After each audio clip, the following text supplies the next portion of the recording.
So lesson 16, let's start talking about data privacy and then some protections we take in order to protect the data, the information that we're working with, some of the files that we work with on a daily basis. Let's talk about some of the concepts that we use to protect it. So when we first started talking about Security Plus, we always just kind of referred everything back to the CIA triad. Remember that triangle image that I showed where it said confidentiality, integrity, and availability. And then, based on how your business is set up, you will either focus on either a confidential factor or an integrity factor or the availability of the data. But however you want to focus those main attributes is still based on how do we protect our data, how do we make it available, and then making sure that we keep it true to the changes that we make. So that's the integrity part. So we want to make sure that we always keep those things in mind. We want to make sure that the privacy, when it comes to who can see it, the confidentiality and the integrity part is something that we also focus on, no matter if we're just needing the information to be available most of the time. We still want to make sure that the privacy aspect of it is still upheld to a high regard.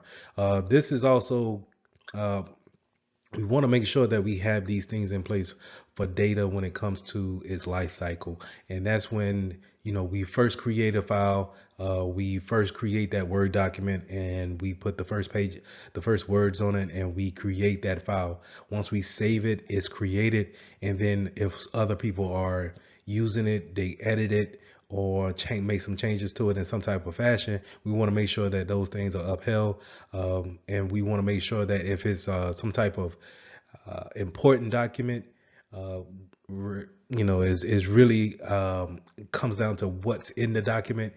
When it goes to the retention, how long do we actually keep it? So whatever the document is, if it's legal wise, we may want to keep it for so many years, even if this person is no longer with the company. And then we need to have a proper way of disposing uh, old data, as well as data that's actually written on physical paper. How do we go about disposing those type of information and making sure that we do it in a proper, secure way? Now, just because you create a file doesn't necessarily mean that you will be the owner of a file. But 9 times out of 10, you probably are the owner, and we need to have some type of roles and access to the types of files and data that is actually created on our network, and then in who's responsible for the creation and then the maintenance, the availability of that type of data. So in Comptia, they put roles and responsibilities on these type of individuals who actually own the data.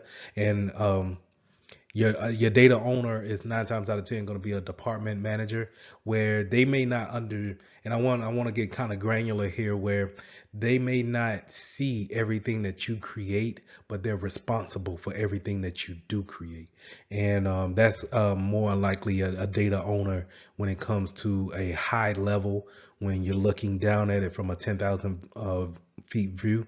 So a data owner is going to be ultimately responsible for any and every piece of data that comes out within their department. The steward will actually have more of a closer insight to how the data is actually maintained, and the quality of the data. So that'll be kind of like your security analysts, your IT technicians. They're going to actually be the stewards of how this data is moving from one platform to the next. Custodians and stewards could uh, those same people can hold the same types of roles. It could be interchangeable. And in some places we have a data privacy officer, but in my personal experiences, I haven't seen them with that actual title. So just want to make sure that you understand, one, a data owner. A data owner is going to probably be that high level manager, that department manager that oversees everyone in that department. May not see everything that you do as far as data is concerned, but they are responsible for that data. Now, when it comes to data classification, you will see different businesses have different types of classifications for their data. And the biggest difference that I've seen is being in the military, where you'll have a structure of unclassified, classified, secret, top secret, things of that nature. So these labels will be put on different types of devices physically, and they'll be meta tagged with the sensitive items when it comes to data that's on our PCs or laptops. And so 9 times out of 10, when you have a clearance like that within the government sector, you'll probably have a security clearance saying that you have authorization to actually view the content that's labeled for you to see. And what I mean by that is that if you have a secret clearance, you probably could see everything that says public and unclassified, but you're not able to see anything that's top secret. Now, to go to top secret, if you have a security clearance that has a top secret clearance, you'll be able to see everything from top clearance and down to a security clearance, and also at the further the bottom point of unclassified. But anything above a top secret clearance, not too sure if they have one above top secret, but if they do, then you're not allowed to see that as well. So just know that it's very strict when it comes to the government sector of it, but in a civilian sector, when it comes to classified information, we need to understand that each amount of data that is classified, that's where we want to make sure that people have the right permissions in order to see that data, and more importantly, to make changes to that data, to move that data. So we want to make sure that whenever we are creating sensitive items, that we tag these items properly in order to keep that type of classification on them, and then putting them in the right hands when it comes to permissions. So some of your more famous data types could be PII, which is personal identifying information. So that's going to be your name, date of birth, social security, birth date, anything that is describing you as a person, an individual, that can easily be taken and then used to qualify someone else as you, acting as you with that information. So we want to make sure that we are aware of those type of that type of information that's put out there.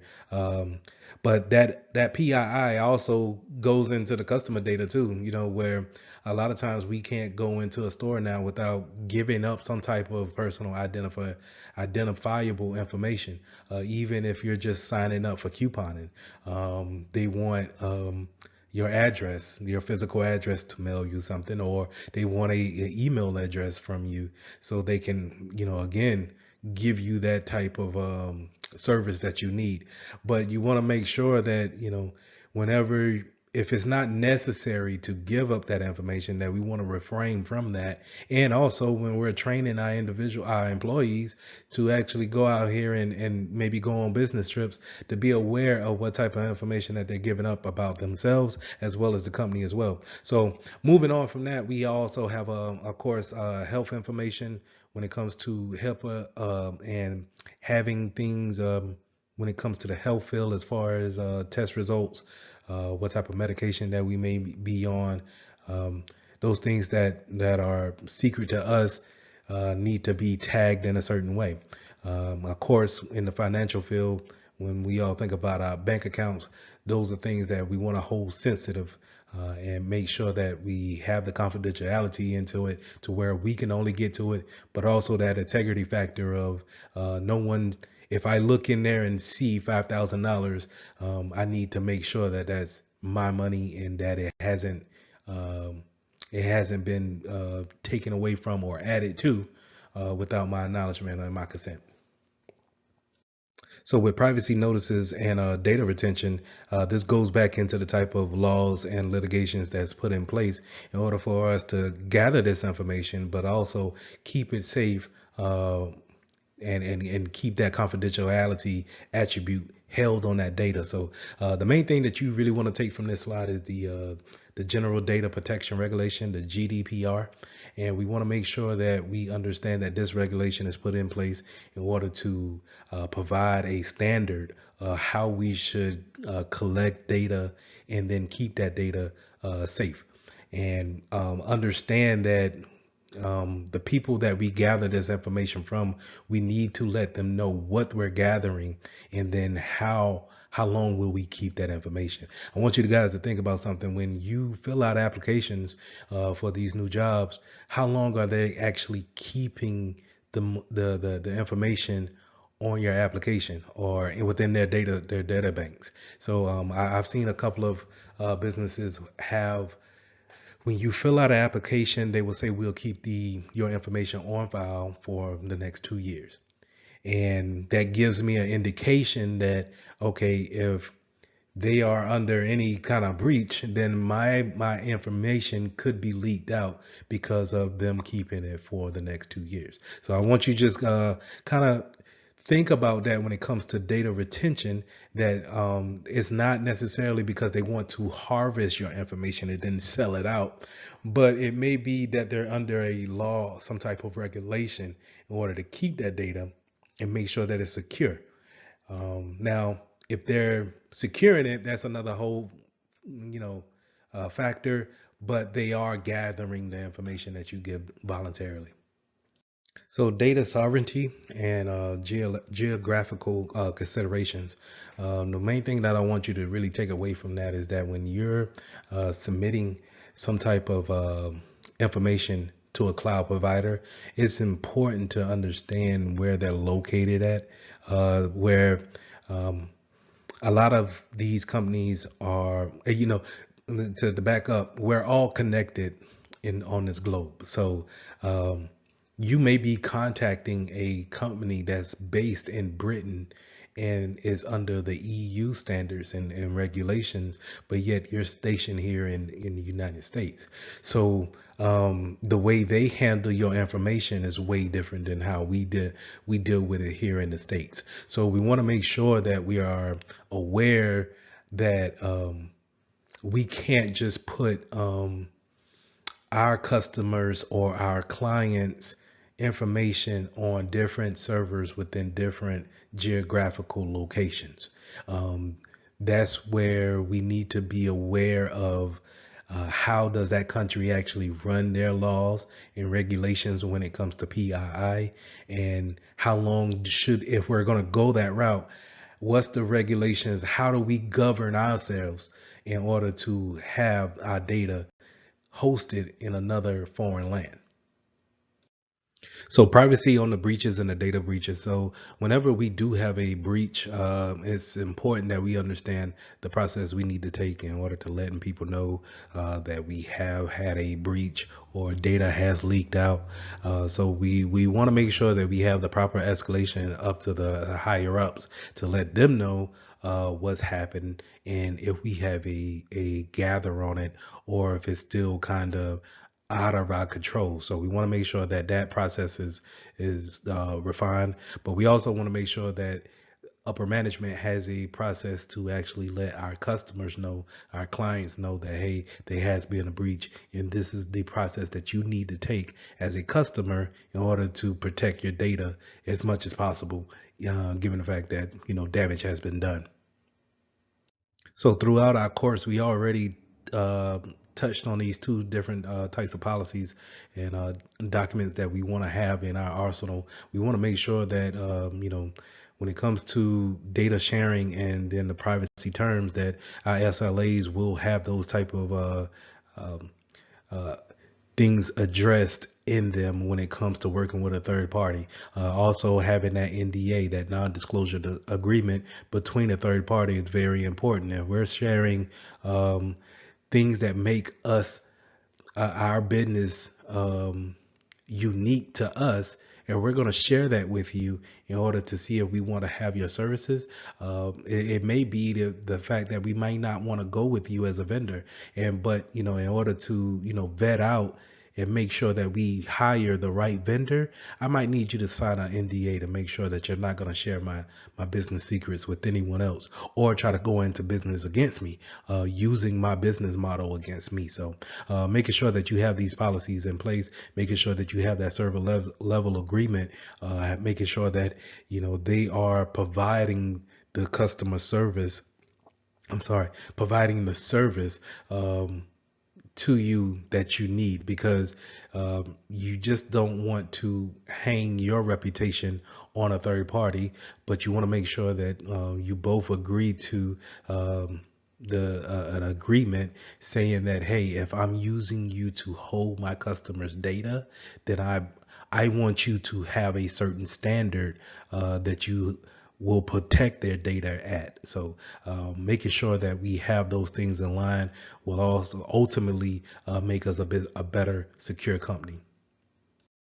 So I think this slide should have been a little bit higher up in the show, but protecting the data at rest as well as in transit, and making sure that we have it protected during the use of changing it, and making sure that the integrity is correct whenever we do change it, is very important. We want to make sure that, when it's resting, it's not being used at that time, it's sitting somewhere on a hard drive and just waiting to be accessed, then we want to make sure that it's encrypted. And of course, we want to make sure that we have that encryption moving data from one source to another. So we want to make sure that we have, whenever it's traveling across the network, that we have that encrypted in capsule around our data. So in this lesson, you also want to make sure that, how does data leave your network? Not necessarily just thinking about the daily tasks that we do in order to hold business, but how are other ways data could actually leave from your possession out into the open or into the wrong hands. One way could be through USB ports, where someone can bring in a external device, a USB thumb drive, and plug it into your PCs, and then take that data and then take it to wherever they will want to take it.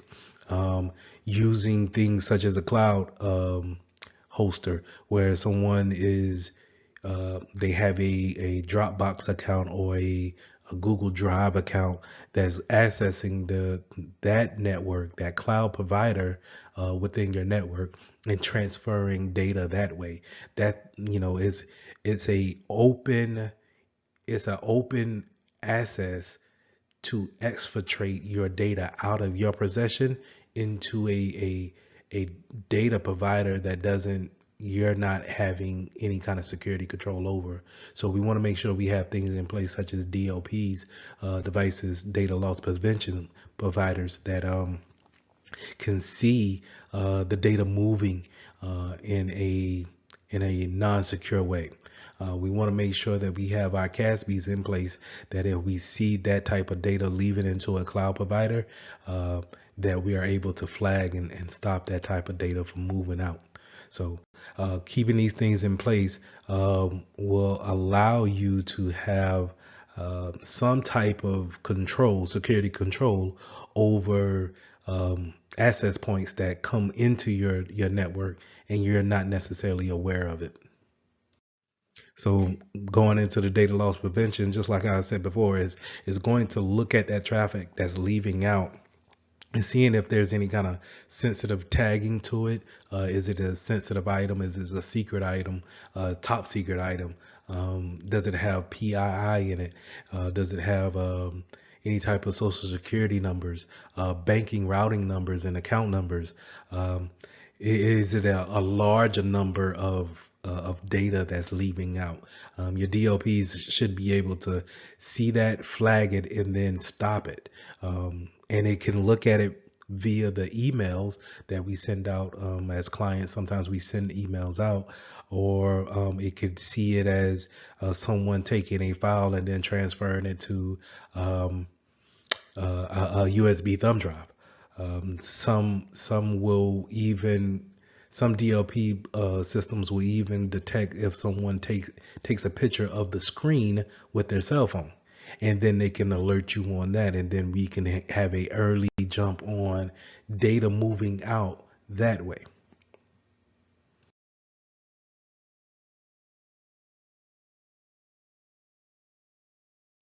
So this is lesson 17, performing incident response. So it's not about um, how to prevent a incident from happening. We're pretty much going to have an event always happening, and we need to know what to do when those events happen. And whenever those data breach happens, we want to make sure that we have taken the correct steps in order to bring the business back into working order, and make sure that we stop the breach, the leakage, as much as possible. So let's get into it. So this is the incident response process. This is where we have 6 different things that we want to make sure that we do, and they kind of all flow back into each other whenever we finish that last step. So the first thing we want to do is we want to make sure that we prepare our security controls correctly, make sure that we have everything in place. This is where we plan and prepare and design our security stack in order to make sure that we have the best security for our data. Then we want to make sure that we um, identify if a breach has happened. So we want to make sure that we have a good identification if a breach is actually happening, if a leakage is actually happening, going on. We want to make sure that we understand it. We have a good understanding of what it is, and then once we have that good understanding, we want to make sure that we contain it. Make sure that we stop the spread of it. So if it's a virus and it's constantly spreading from one PC to the next, we want to make sure that we get those things off the network and make sure we contain it as quick as possible. Then once we contain it, we want to make sure that we eradicate it. That's to actually kill it or stop the leakage. If someone is transferring files out, we want to make sure that we have things that can go ahead and stop that file transference outside of the network. And then once we have that, we have eradicated the issue, then we can work on the recovery road if we need to actually load from backups in the case of a ransomware attack, or we need to, do some reimages on some PCs and make sure that they're starting from a clean slate. And then once we have those things in play, we want to do a lesson learned or a post incident activity session with the people involved in the incidents. So when I mean by involved with the incident, not necessarily your victim, but your incident handling team. That'll be the people who are working in the security group to actually, work together to get things identified and then contained and then eradicated. So we want to make sure that we have a lessons learned with them, and then from there we want to take the things that we've learned in that incident and then prepare us, going back to the first step, prepare us on the next time we have an incident that happens. And then when it comes to the recovery, we want to make sure that we understand that, hey, if we didn't identify certain products then we make sure that we have the identification down and more in tune for the next time. And that's how these steps kind of constantly flow with each other each time. Now, as I stated before about how you'll have a team that works together that's strictly for getting a incident handled, identifying and then handling those incidents and making sure that they stop them before they become into real big problems or lingering problems. And 9 times out of 10, this is called a cyber incident response team. And these teams are specializing at looking at the flow of traffic, looking at things that are normal in the business flow, and then seeing if there's anything that they need to proceed with when it comes to actually putting the plan in process. 9 times out of 10, these are around the clock teams. So 24 hours, they probably are watching your logs, watching traffic flow in and out of your company, and then being able to alert you at any given time. When it comes to an incident. And for my case, my company has a third party vendor that does this for us, where they constantly watch everything.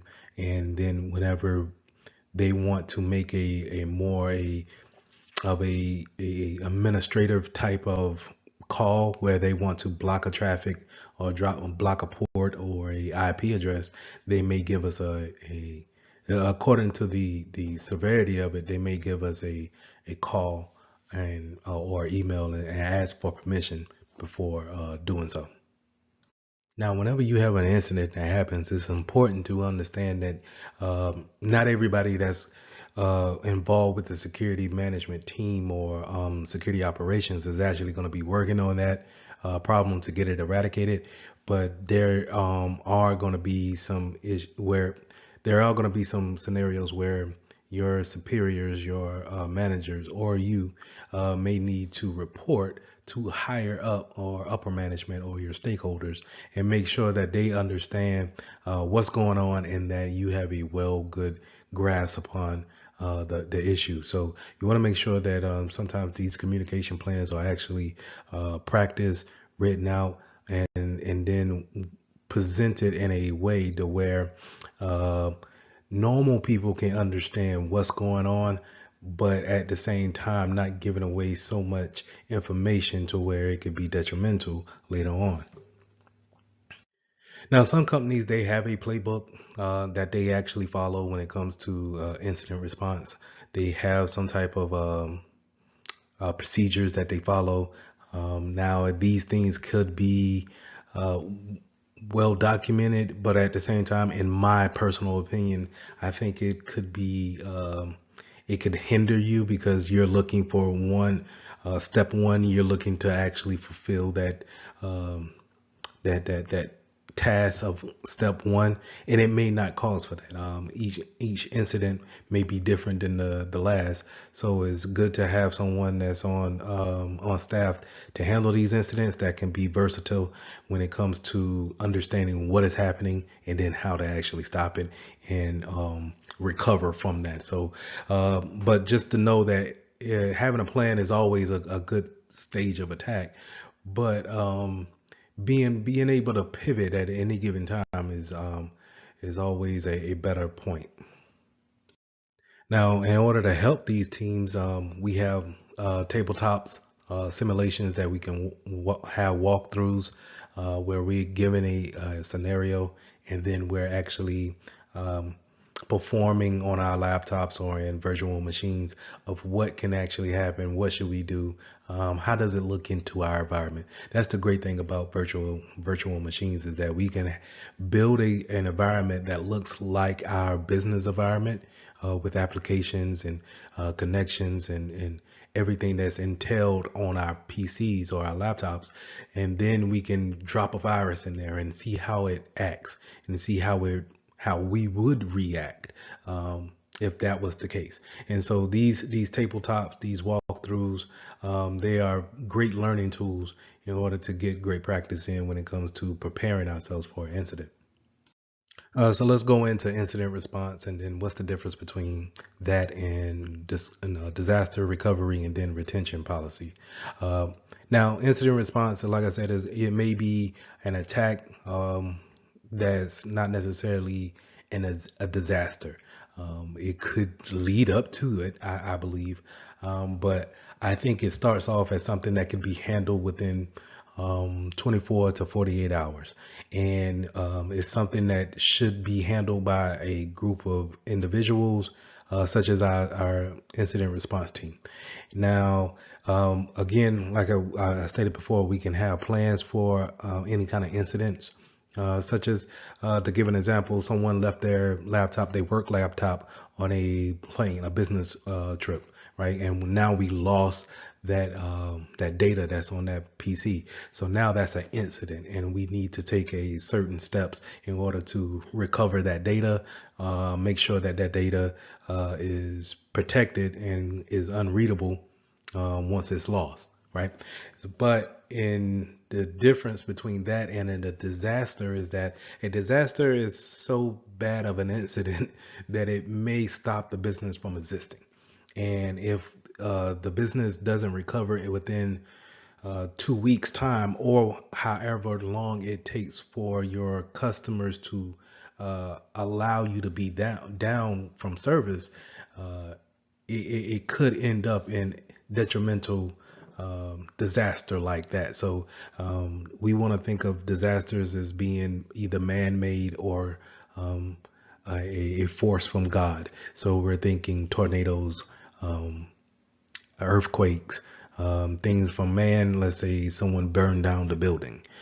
So these are things that falls into a disaster type of a category, and we have different type of planning and recovery tactics when it comes to disasters. Now, when it comes to business continuity plans or retention plans, we want to make sure that these are things put in place that keeps the business running at all times. These are procedures that helps in a daily process of running the business, but not necessarily is these things, these retention policies and business continuity plans help in the disaster recovery standpoint, and it could come into play when it comes to incident response as well. But it's more built on a daily process of how do we keep our business making money and moving forward. Disaster recovery is bringing us back from a business ending an event and bringing us back in order to have coming back from literally nothing and then having business once again. And then incident response, like I said, could normally be something that could be recovered or we can move away from within 24 to 48 hours. Now, when it comes to identifying the incident, we have certain tools, certain controls that's in place. Not all the time are you just going to be watching the logs to see if any kind of incident or leakage has actually happened. This is where we have our IDSs, our intrusion detection systems, playing in a part. This is where we have our SIM, our security incident and event manager, actually looking at these logs, and if they see anything that's out of the way as an outlier, they should give you a warning on those things. These type of tools are put in place just to see that traffic flowing every day. Think about how many people you actually have working in a Fortune 500 company, and then how many people are actually sending emails out, sending messages from one space to another, sending things out to the cloud, pulling things down from the internet. So many things are happening as far as data moving back and forth that we have these controls in place just to see all of that data.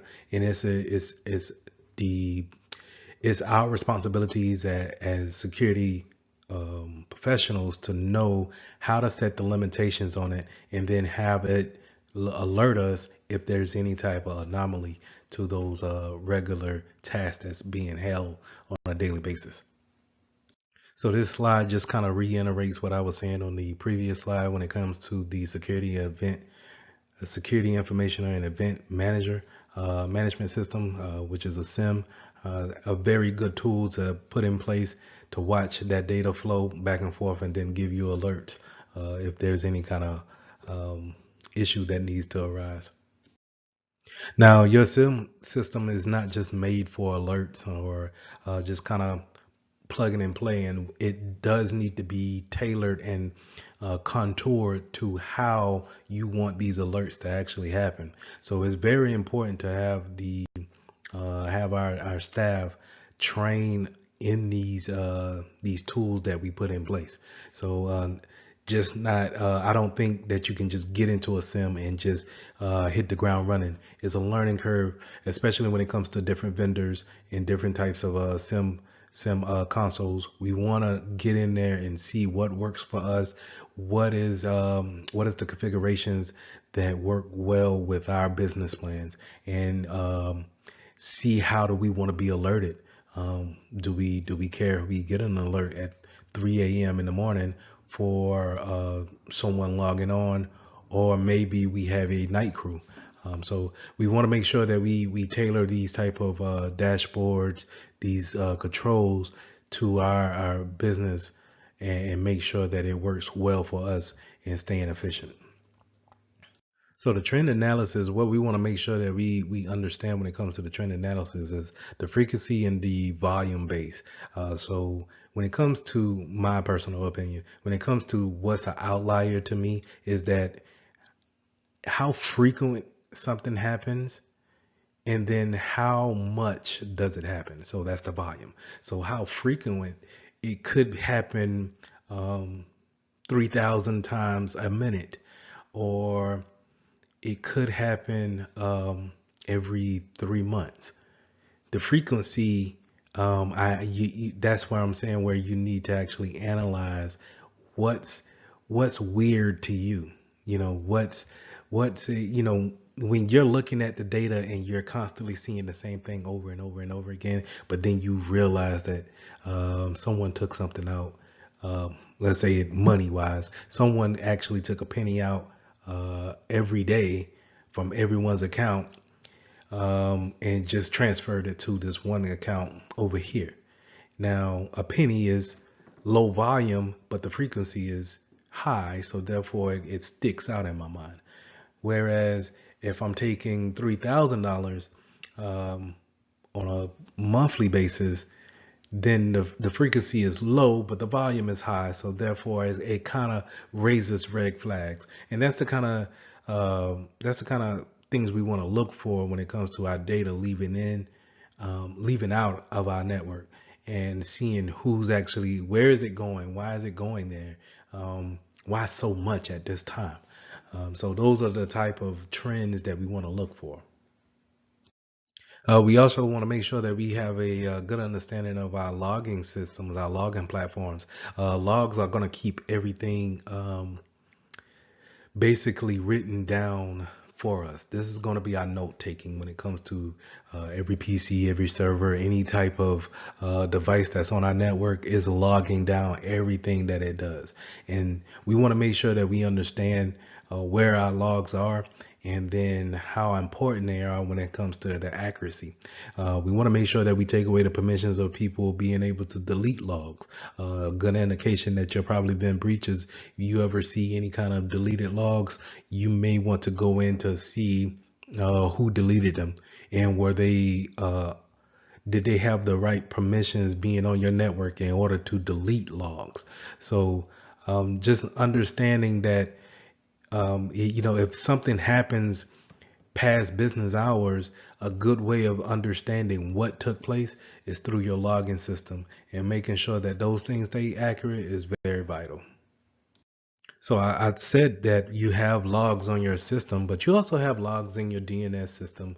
And remember, DNS is where we get the domain naming system when it comes to knowing what IP address matches what actual name of a website. You also have logs there. We also have logs when it comes to VoIP call managers, and having these type of logs and history. Like I said, it gives us a better way of threat hunting, making sure that we can see what's going on when we're paying attention to something totally else. We may be in meetings all day, and then once we get some alerts, we want to go back and check the logs to see, can we confirm has a breach happened, or can we confirm something's going on without our consent. Now, metadata is the information about the information, or the information about the data. So this is when you creating a file. Metadata is actually the data that's about that file that's created, and it kind of, I want you to think of it as a data that lives on the backside of it. It's the information, the properties of that file, and it 9 times out of 10 is going to have things of time and date, and then who has permission to it. And if we're really high speed, we can have it set as if it's the categorization of it, as far as, is it a sensitive document or is it unclassified to where everyone can read it. But metadata is something that our DLP systems will use, our data loss prevention systems. So whenever we send a sensitive file out, our DLP system will read the metadata that's tagged along with it and say, oh, well, I'm not going to actually read the whole paragraph that's in this Word document, but I see in the metadata that it's a sensitive document. I'm going to flag it and make sure that it doesn't go out, and make sure that I, contact the person's manager and make sure that they're trying to send out some sensitive information based off the metadata that was created. So let's jump into this containment phase. And the containment phase is when we have identified the issue and we understand how to actually, we want to know what's affected and what's not affected. And then how do we isolate that? A lot of times what you'll see is when you get your security job, they'll tell you to just go ahead and have the user unplug from the network to stop the risk of spreading the virus, or the case of if someone's actually traversing at that time on the network, to unplug from the network, and now they can't go from your PC to the CEO's PC that's on the third floor. So being able to have that type of containment, it gets your hands on the problem and being able to say, okay, how do we want to take it from here? Now, having that network segmentation helps out with this immensely, because in the beginning of us actually architecting the network, we set a network segmentation up to where if someone gets into a particular network, that they can't just go to everyone's PC. Remember, we have different VLANs for different departments or different teams, and we can have that type of separation to where it can already make the containment phase even easier. So just keep those things in mind, that having that defense in depth within the planning stage also helps out when it comes to actually putting things in play, in motion, and you actually want to get things contained. So to dive a little deeper into the eradication, how do we actually stop the issue that's going on? Let's say if it's a virus, did our antivirus, will it work on this? Is it a 0-day attack? Are we able to actually clean the PC? And if we clean it, do we feel confident on putting it back on the network? Maybe we want to go ahead and to feel totally comfortable with leaving this box on the network is to actually re-image it, bring it back to its beginning state, clean all the data that's on it, and being able to put it back on the network. Or do we want to get rid of it altogether?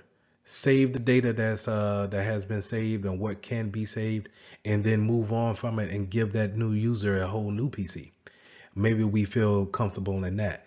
So all those type of things goes into your planning stages, and also it could come at the end when it comes to post activity, lesson learns, and seeing, okay, for the next time this happens, we might want to just go ahead and re-image a PC. So those things need to, those questions need to be answered either during or pre-incident.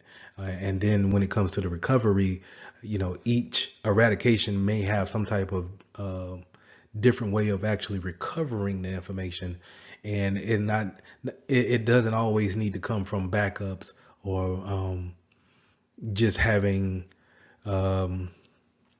those things come from your things that's saved on file. Maybe we need to actually give you a whole new PC, and that's how we recover the time that you spent without a PC. So I think the eradication part and the recovery part could be vetted out a lot better in the preparation part when it comes to business flow.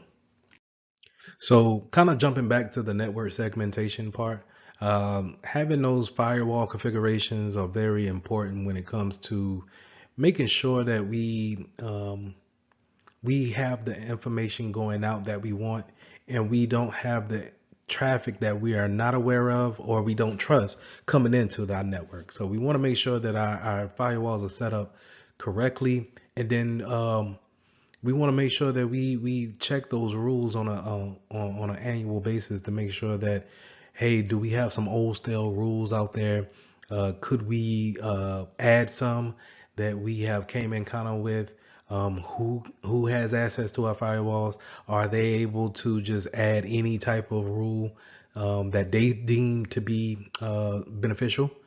So all those type of things we need to, think about and then actually put into play when it comes to firewall configurations. A lot of our incidents comes from our users actually just doing their daily tasks and going out and onto the internet and looking at different sites in order to get their job done. And a lot of hackers will put these type of traps out there, just kind of seeing what they can catch. It's almost like casting a bait out there in a fishing line and seeing what catches. And we want to make sure that we have security controls such as our DLPs in place for our mobile devices. We want to make sure we have our mobile device management systems in place, just in case you get something on your phone. We can go ahead and remote wipe the phone. So we want to make sure that we think about our mobile devices. We want to think about when it comes to DLP, we want to think about how people are sending things out in emails. When we're thinking about our sending information out to a website or a cloud provider, we want to make sure we have our CASB in place to where it can scan those types of files and stop any type of sensitive data that's leaving out to these different types of cloud access providers.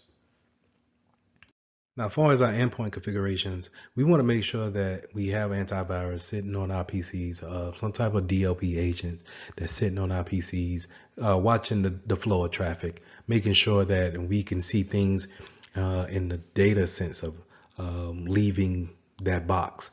We also want to make sure that our end users are aware of the type of attacks that may happen within their PCs, but also in real life when it comes to social engineering.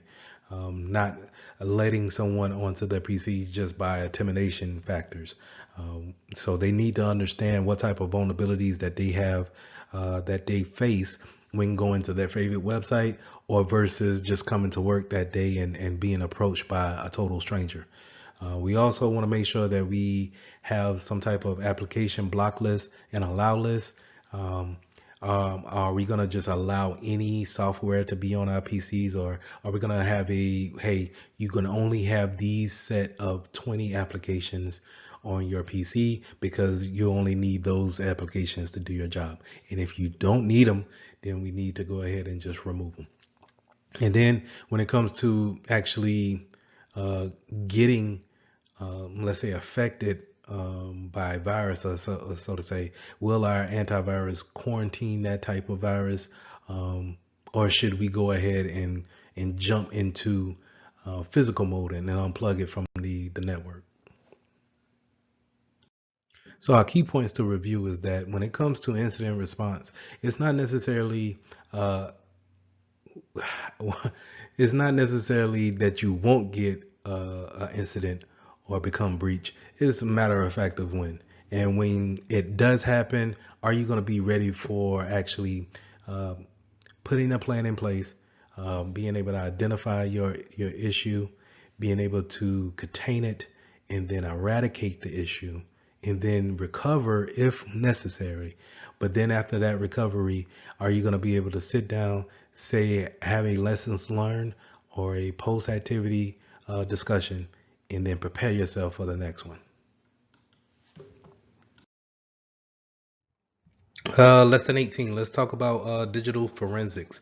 So whenever we have a incident that goes down, sometimes we need to actually hold that information or that data for law enforcement and for cases that may be held in a court of law.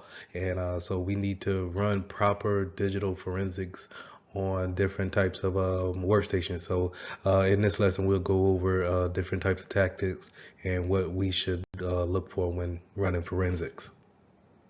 So the key aspects of digital um, forensics is when you want to collect data evidence, I'm sorry, and data for code of law purposes. We want to make sure that it is accurate, and that it hasn't been changed by you or by anybody else, that could maybe be thrown out in the court of law if proven to be unreliable data.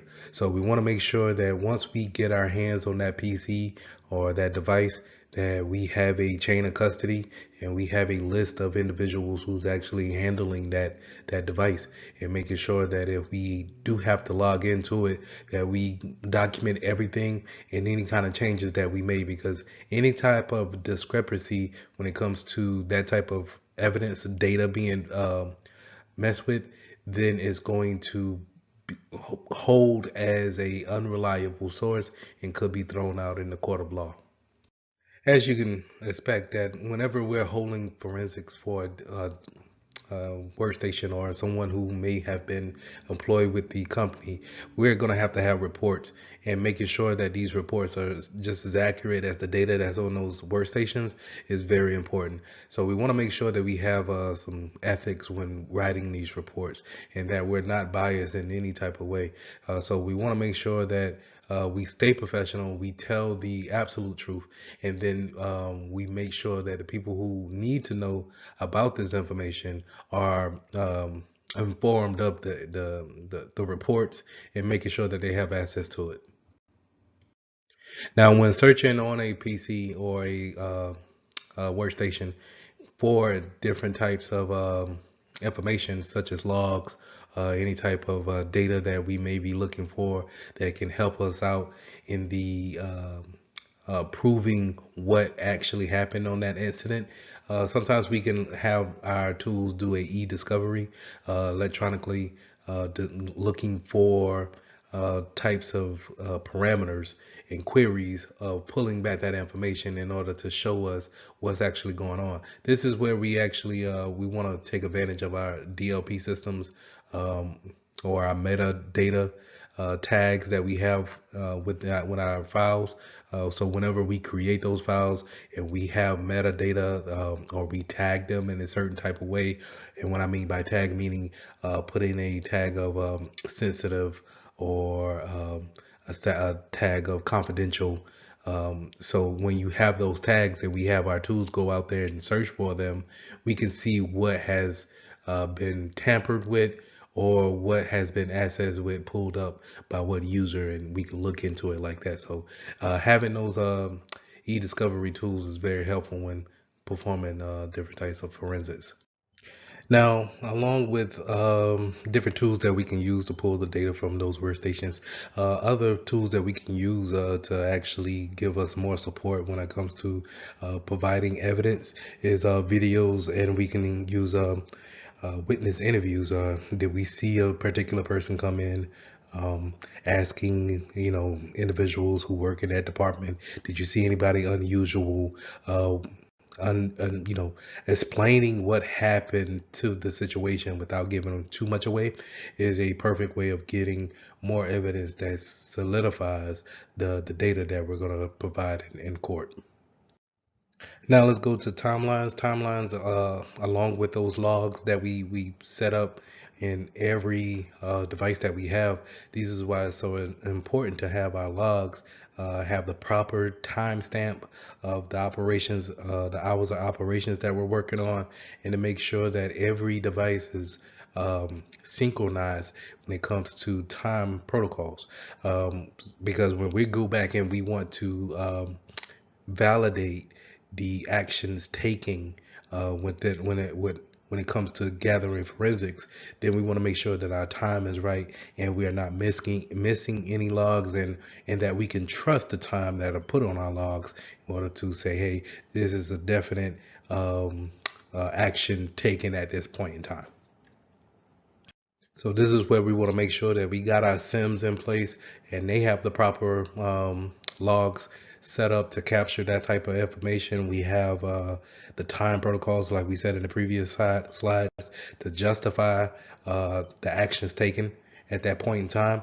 And we want to make sure that we look at the networking side of it. What logs do we have on our firewall? What logs do we have coming from our routers? And do they have the correct timestamps that match up with our SIM event logs when it comes to what we're actually trying to validate and say, hey, this happened at this time. So overall, we want to make sure that we get our data from our workstations as well as other resources. But we also want to know when we're directly working with a PC, what is the order of volatility.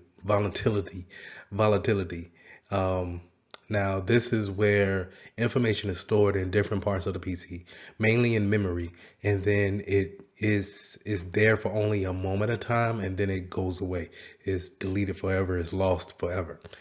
So, as we all know, um, everything that we do on our PCs is logged in some type of way, and is actually burnt into the hard drive. It's actually recorded there. And when we delete a file, we're just basically telling the computer that, hey, this file is no longer needed. You can rewrite over the file, but the file is never really lost. So if you don't know, when we clean or when we wipe a PC, we're constantly writing ones and zeros over all the data that's on that PC, causing it to be unrecoverable. Okay, it may happen 7 times or 50 times, right? In order to make that data unrecoverable. So, in a case of you're doing something wrong or a hacker has got into your PC, we want to see, when they first, let's say, delete a file, or they take some information off our PCs, or they they cause for something that they want to be hidden, they delete a file. Well, we can look into the memory and see if it's still there hanging out in a memory state, and then be able to pull it from there. Now we'll go into how we actually pull things from a memory, but you want to make sure that you understand the order of volatility, because it's once it's in the memory only for a period of time, then it's actually deleted forever within the memory. But if it's there on the hard drive, on a or let's say a USB or something more permanent, then it stays there for a longer period of time, right? So we want to make sure that we'll check our CPU registers and our cache memory. These they hold the shortest amount of time of holding information there in the memory. Then we want to make sure from there that we check our RAM. This is a non-persistent um, state. So it's whenever RAM is shut off, or the PC is actually shut off, completely off, then it wipes everything from RAM. You kind of see an example of this whenever you're working on something and your computer dies instantly.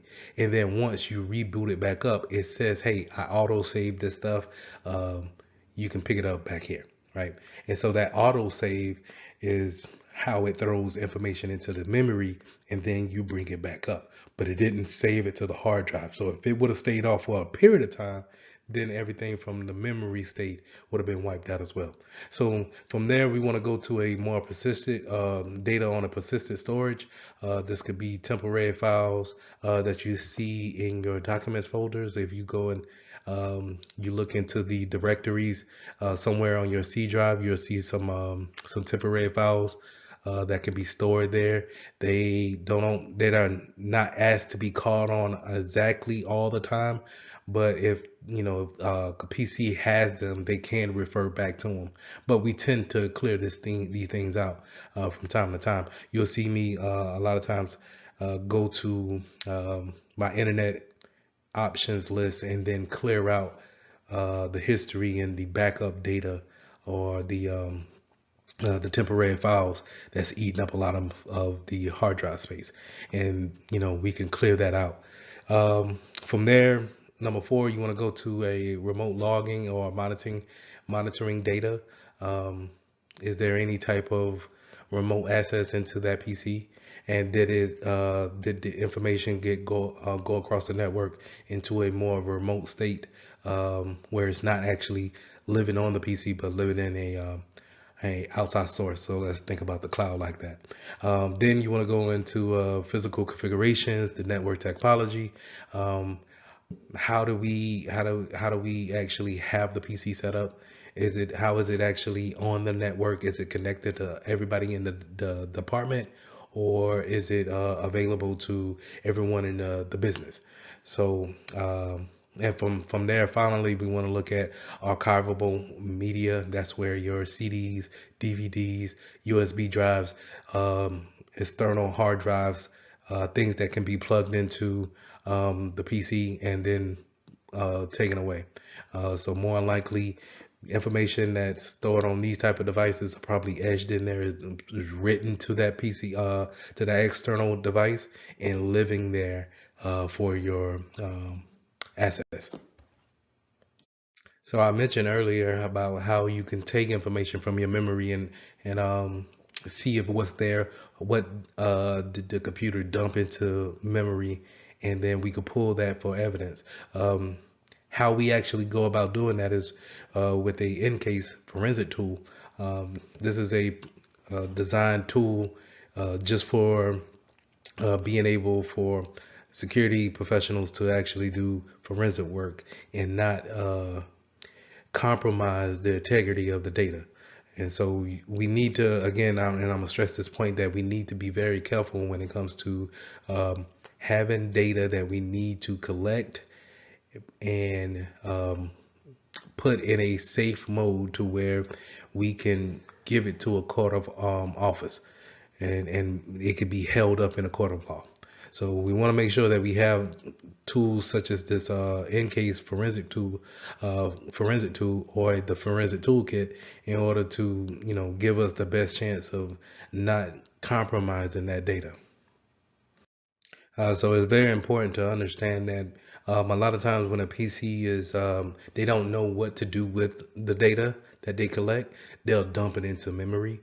And so going back to the attack of buffer overflow is where, we give the system so much information to where it doesn't know what to do with it or where to put that information output from. So they will dump it into the memory. This also happens when you get a blue screen of death. And as you can see here on the screen, this is a blue screen of death. Well, a lot of times the computer will tell you what the problem is in the blue screen of death, or why did it do a blue screen, and it will dump it into a file, or dump it into memory for you to, once you turn it off, turn the PC off, and then turn it back on, you can go back to that file and see what caused that type of outage. So this whole time we've been talking about preservation and making sure that the integrity of the evidence is upheld. We don't change it in any type of way. We just stay clear of really just making sure that that is a valid state of data when it goes into the court. But as a security professional, it's our job to understand that whenever we're snooping around and going around a hard drive to look at different types of statuses on that hard drive, things are constantly changing. It's too easy for you to actually dilute the changes on a PC, and having the integrity to prove what you want to prove is very low. So what we want to do is we want to make sure we take a copy of that hard drive if possible. And what we want to do is we want to make sure we have a write blocker to actually copy that hard drive bit for bit. And then we can use the copy of the hard drive in order to do our investigations, in order to go through the different files, the different um, the different event logs to see exactly what happened, and then we can place the original hard drive in a protected bag or case or what have you, but we won't touch that at all. We will let the court handle with that. But in order to make our case, we will use that write blocker and then create a copy of the hard drive, make our case from the copy. Now, when it comes to also having some more preservation of the evidence, we want to make sure that, like I said, we have in that secure tamper evidence bag. That's what we want to put our original hard drive in. You also want to make sure that you stay away from any kind of electrical discharge that you may have in the office. So wearing some kind of static bands, or having that workstation on a non-static mat that we can do work on, and take that external hard drive out. I'm sorry, that internal hard drive out. We want to make sure that we have a chain of custody. The proper paperwork is going to be real big. You cannot just say, "Hey, Johnny, hold this," and then whenever we're ready for it, for the court date, you just bring it up. Because there's no way it should be. If we're gonna prove something, then there should be without a shadow of a doubt that only these people had it and no one else tampered with it. Because if it brings in any kind of doubt, then it's liable to be thrown out. So we want to make sure that we have a chain of custody, and if we have somewhere secure to put our equipment that we're gonna, present. Is it a cabinet that we're gonna put a locks on, maybe in a secure room, or is the whole facility needs to be locked down? So just some things to kind of keep in mind, that when you bring these things up into the court of law, these questions may come up to say, hey, okay, how much can I put trust into this? How can I say, hey, this didn't change because of you? So you want to make sure that we have that integrity piece of it when performing forensics.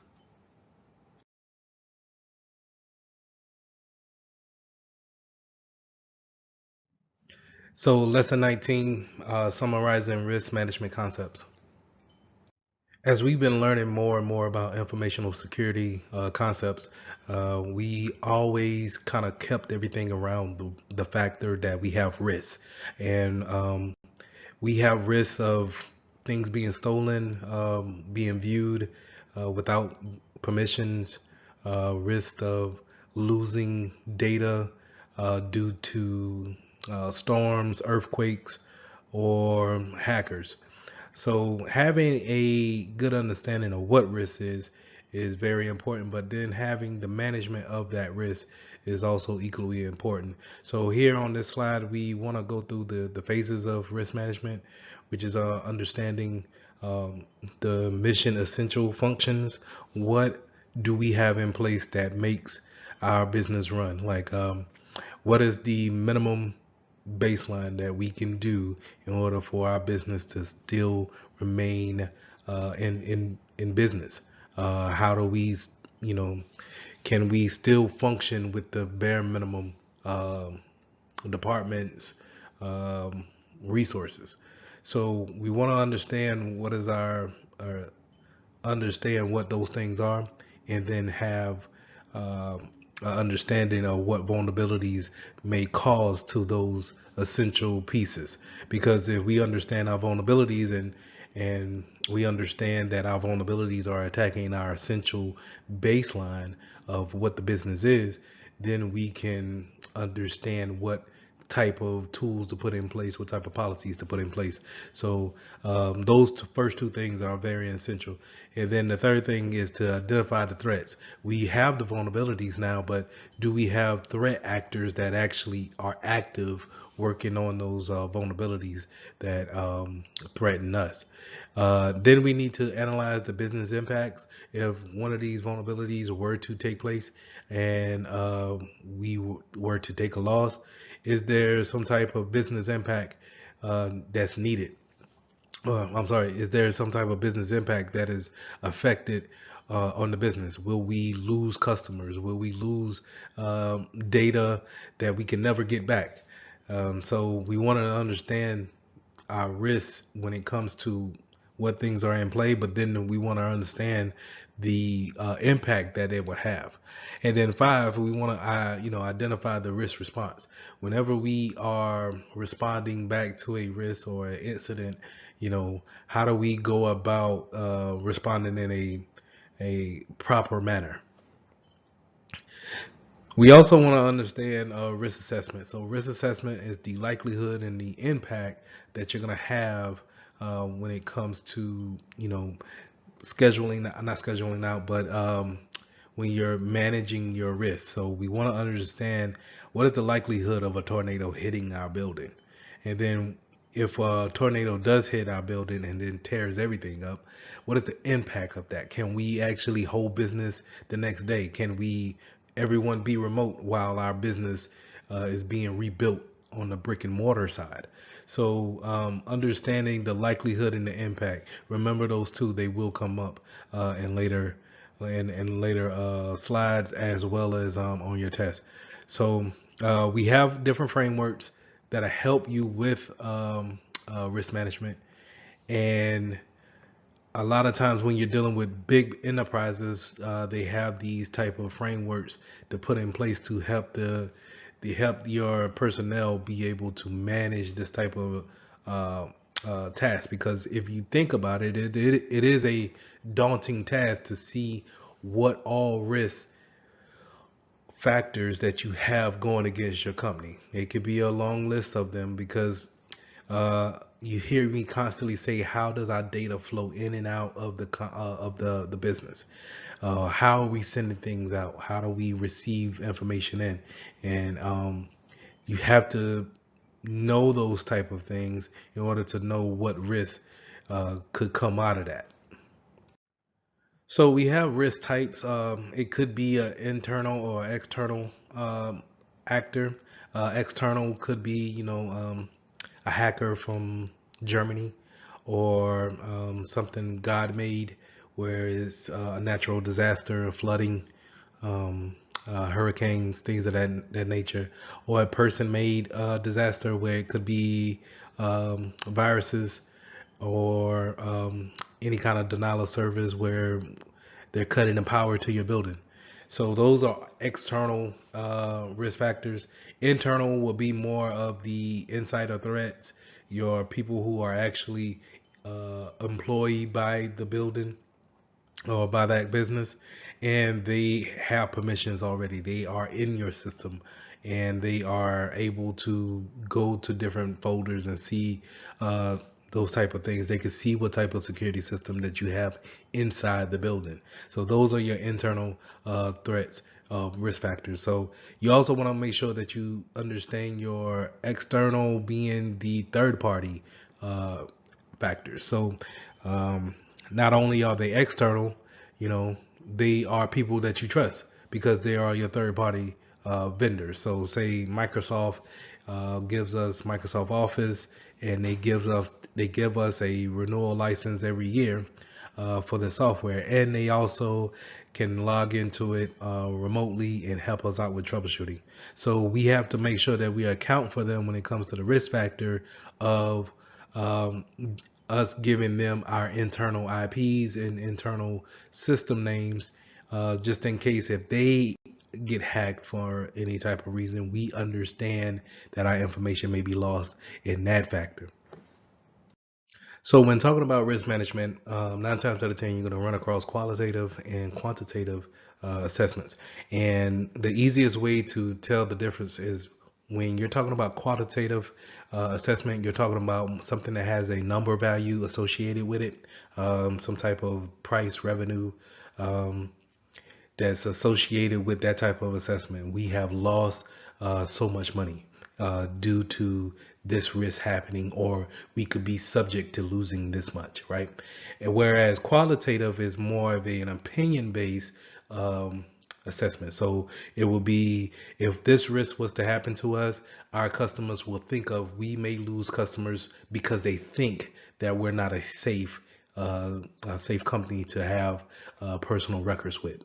So you want to have a good understanding of that when it comes to the Security Plus test, and just understand that when you're talking about quantitatives, you're probably going to deal with these different factors, these risk factors here. You're going to deal with SLE, as single loss expectancy, your exposure factor, and then you also have a annual loss expectancy and a annual rate of occurrence. So all these things kind of factor in to how we actually get this assessment in a percentage wise of how do we determine if we stand a high risk of this vulnerability or if it's relatively low, right? So just to give a kind of an example where if we're in Nebraska, the annual rate of occurrence of a typhoon happening is little to none, right? So our risk there will be low. But on the flip end of that, where if you're in Nebraska where it's high in tornadoes, the annual rate of occur of that risk occurring would be high. Okay, so you want to keep those things in mind. Quantitative, remember, has uh, a a number value to it. So if we have a risk factor on our building being hit by a tornado, it will cause us $12 million to actually get everything back up and running, to have our essentials back up and running. We stand a chance of losing this every year. So the risk is high, right? Whereas qualitative is more of opinion based. What would our customers think about us if this was to happen to us, or we didn't protect this data in a certain type of way? So this graph here just kind of puts in a image of what I was just saying, where you have your risk factors laid out here on the left side, and then you have your impact. You think about each event, and then how would it actually impact the business when it comes to everyday resources, everyday tasks that my employees need to do. So we want to make sure that we look at each risk, and then we have a certain category that we want to judge that risk on. So when it comes to risk management strategies, we want to make sure that managing risk is a thinking's man game, where we're thinking ahead of what could potentially happen, and we want to make sure that we take everything into consideration, and that we have a mitigating factor for things that we want to accept or the things that we just can't avoid. So we want to make sure that if we inherit some risk, let's say, in a good example of that is that if we inherit the risk of a third party vendor, we want to make sure that we have mitigating factors in place in order to say, hey, if Broadcom gets hacked, we only gave them so much information of our employees' information to where they won't have to, it won't affect us as much as we given them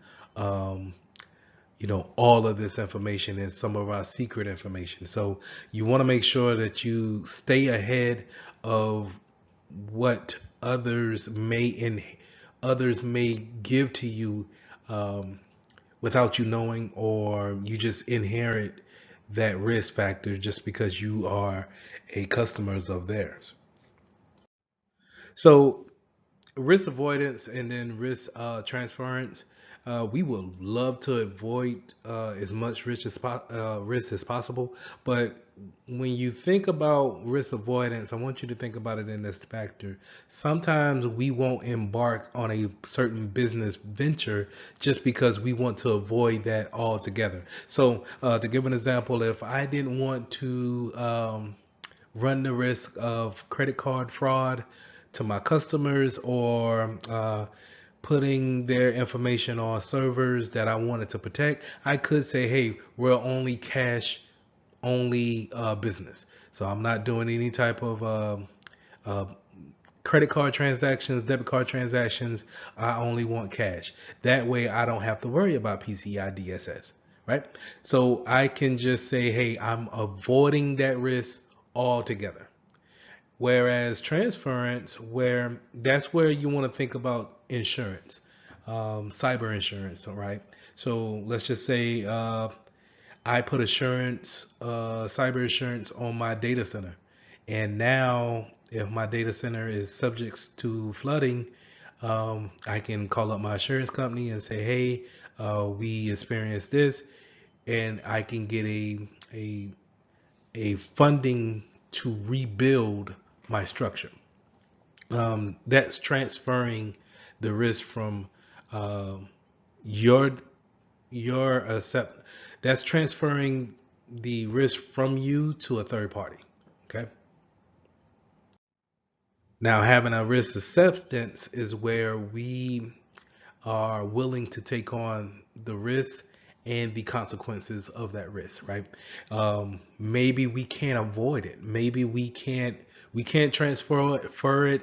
We can't mitigate it. We're willing to take it on and accept the risk because of the company business wise will be able to still function even if this was to happen to us. So um, I think a good bullet here is not to ignore the risk. You want to understand that the risk is there because maybe it worsens over time and maybe it turns into, okay, we need to avoid this. But if we can accept that risk and just say, hey, I'm willing to take on that risk, just know that. Now, in order to make that type of decisions, you need to understand your risk appetite. What are you willing to lose? And what is an unacceptable um, margin for you and for the company. So, if you're willing to lose $10,000, but not willing to lose 50,000, then that sets your appetite to, hey, I want my appetite to be around 15,000. I can't really do anything more than that. So that's your risk appetite. Now, all for this slide, I've been saying that how we need to, think ahead of the curve, understand the layout, and then how are we vulnerable in different types of areas. This is just being risk aware, understanding the things that are threatening your company, and then how do we actually manage those type of factors. But we create matrix like the chart that you seen earlier, um, to kind of give a visual aspect to it, so everyone can kind of get on that same board of saying, oh, okay, it's this is the threat, but at the same time, this how dangerous it could be. This is how we set in the mitigating factors for it. So we have different matrix to show that visually, but then we also have different graphs from other third parties to kind of give us a help when it comes to looking at each risk factor, because it could be 10,000 different reasons why you stand a risk in your company. But that's why it's so important to have a baseline in order to say, okay, these things matter to me, and if I can defend against these risk factors, then we stand a good chance of being okay when it comes to running business. Now, we talked about a little bit of the impact that it has on a business. Just realizing that when you stand risk of a threat, that you need to understand, if it was to happen, how could it cripple the company? And if it's so much of a detriment to the company, maybe we want to think about avoiding that risk altogether. Or how do we mitigate it to where it's acceptable um, to our board members? So having a business impact analysis, it sets that up to where we are looking at the impact of cost. We're looking at how often does it happen. These things come into play, and instead of reacting to when a threat happens, we already have a good understanding of what it is before it actually happens. So during this lesson, you constantly heard me say, find out what that baseline is. What is the mission, essential functions, the resources that you have when it comes to your business? And understanding what those resources are gives you a better understanding of what type of risk that you face, and then what type of security controls that we need to put in place. Um, Now, in the slide that you see here, the workflow has the data going through different types of servers, And if one of those servers were to break or to go down, what's the maximum tolerable downtime that we can have in order for business to still remain functioning? Or what's the maximum downtime that we can have to where our customers are not complaining about business? So we want to make sure that we understand that time frame. We want to understand what point that we want to recover back to when it comes to the data loss, or what was lost during the disaster or the interruption of workflow. Can we go back to that one particular time, or do we need to go back further?